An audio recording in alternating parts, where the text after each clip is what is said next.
Hello, I'm Guangpan. So today I'm going to share with you the first dish that I learned when arriving in China. That was 20 years ago. It's extremely easy. Everybody can do it at home. And there's no specific ingredients that are complicated to find. You just need some tomato, some chive, some eggs, salt and sugar. So it's scrambled eggs with tomato. It's a really basic home-style Chinese dish that I still love until now. So the first step is to peel the tomato. Just take off this part. Crisscross the bottom, just the skin.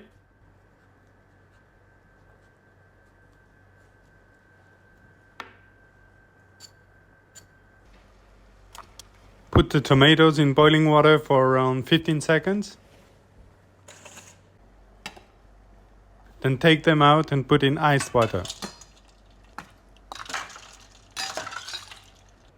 As you've seen, the ingredients in this recipe are really basic.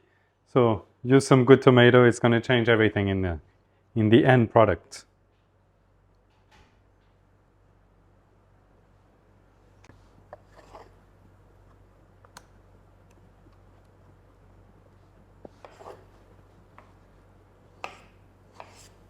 Just chunks like that.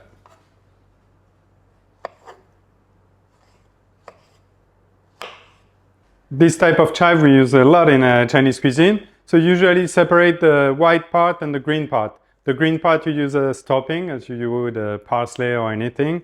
And the white part needs to be cooked. It brings a special flavor at the beginning.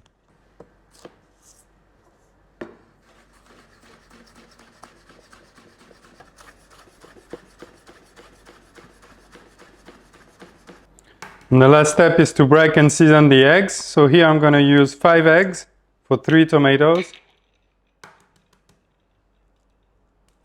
And when that's done, we can get cooking.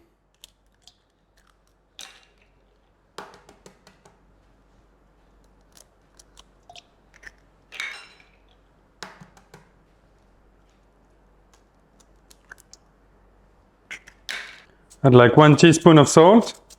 It's just to give a basic flavor to the eggs, but we're going to add some more salt afterwards when cooking with the tomatoes.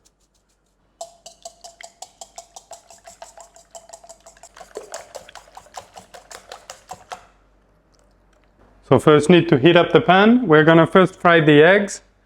So here I use sunflower oil. Need to put a bit at the beginning. So the first step is going to be to cook the eggs. So you need to put a bit of oil at the beginning. It's going to make the eggs more fluffy, and then they're going to soak up the tomato sauce. Here I use some sunflower seed oil. You can use some peanut oil, corn oil, soybean oil. You just need a neutral flavored oil is okay.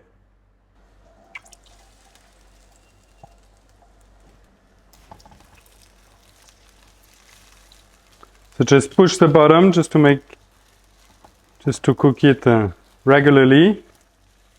Just one like scrambled eggs, nothing complicated there.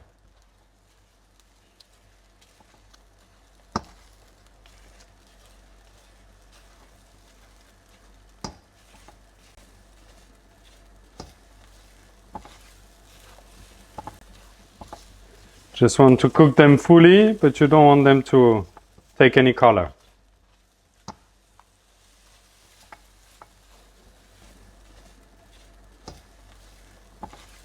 Alright, just like that is good. Out of the fire. First put it on the side. We're going to use it again afterwards. Hot pan. Just add a bit more oil. The white part of the chive. Need to saute like for 10 seconds just to get the flavor out. Tomato.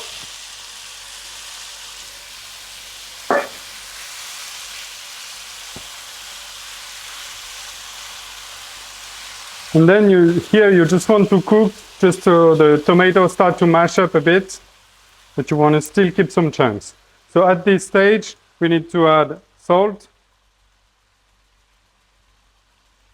and some sugar. Sugar is a must just to balance the sourness of the tomato.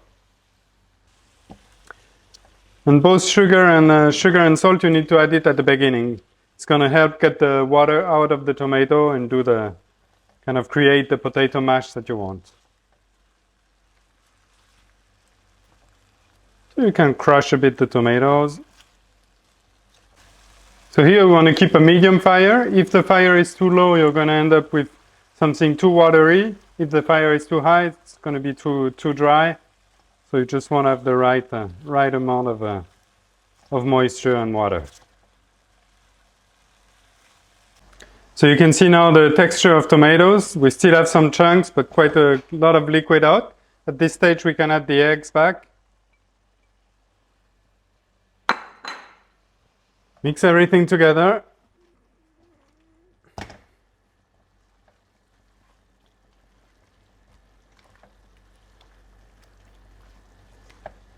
And then you just want to continue cooking for like 2 minutes, just for the egg to soak up the tomato juice, and then we're good.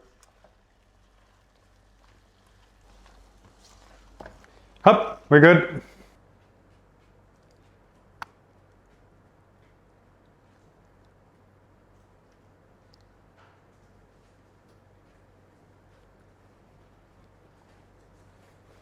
And some green chives on top. And up, it's done.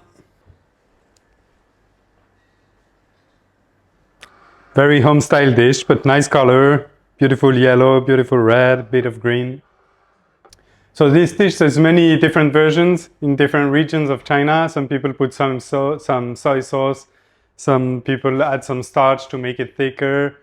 But for me, the best one is just like that, like very simple seasoning, just salt and sugar, a bit of chive. The sugar is really important just to balance the overall thing. And then this dish definitely calls for rice. You need to have a bowl of rice and just put the juice of the tomato on the rice. So in Chinese, there's a word called 下饭. 下饭, xia is just to going down, fan is rice. So it's just to describe this kind of dish because there's a lot of juice. So it's really good on top of rice, and it's a kind of dish that when you eat it, you're gonna eat 1 or 2 more bowl of rice. It just makes it go down really easily. So this dish, I think it's a very good introduction to home-style Chinese cooking. You can start with this one, and then in the further videos, I'll share a lot more dish, some more complicated. We'll go step by step. All right, bye-bye.